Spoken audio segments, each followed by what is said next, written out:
So in this video I'm going to show you how you can remove the color from an image, but leave part of it with the color still in. So we're going to use this flower. We're going to leave the yellow color and then take the color away from everything else. So same idea again. We're going to select. So I can zoom in a little bit. See to start off. So I want to select this flower. Take the lasso tool. Or you can also use the magic wand tool. We'll try this one this time.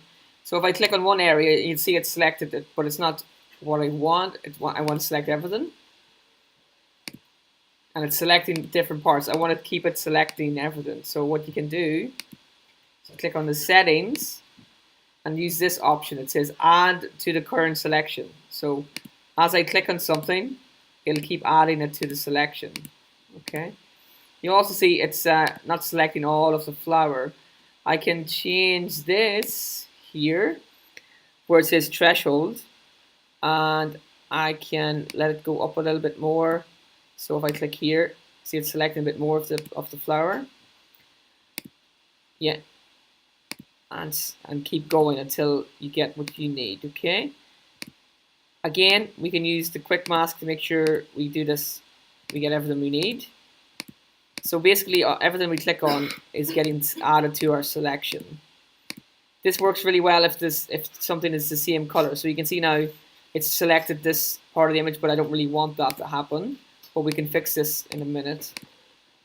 Let's see what we can do here. So it gives us a quick, rough idea of what we want, and you can keep going until you find. So sometimes it's a bit quicker than using the lasso tool.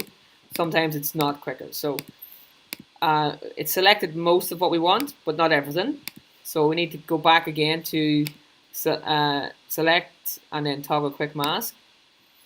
And you see all the little bits that are red are the bits that we want to still have selected. So again, take your erase tool and you can start erasing that out. And of course, you can be much neater about this than me. And the same here. So if it's in the middle, it's quite easy. You can just keep going really quickly until you get everything.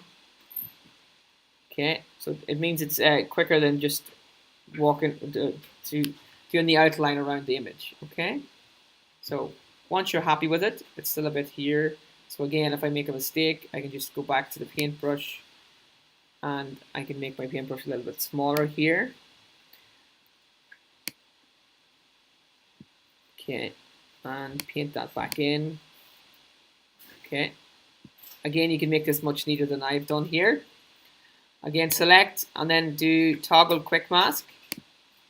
Okay, this part is still not it's not quite what I want, so just go back again and just do select toggle quick mask, and I want to take that off, so I'll check the erase tool here, and paintbrush tool, that's what I want, and just paint that back in. The brush is too small, so we can go back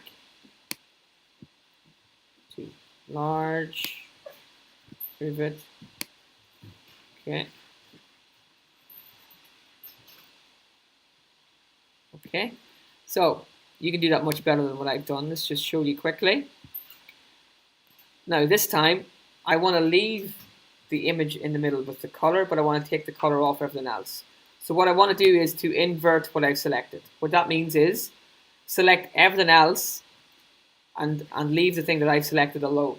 Okay, so to do that, you press select, invert, and then we want to do what's the one I'm looking for? Desaturate. Okay, and you can see then it's removed the color from the background but left my flower in the middle. Okay, so press OK. This time I need to select none, and we can zoom out. So if you hold down the command key, yeah, it'll let you zoom out. Okay, so there we go. We have removed the color from the background but left the flower with its color left there. Okay, so try that and see how you get on.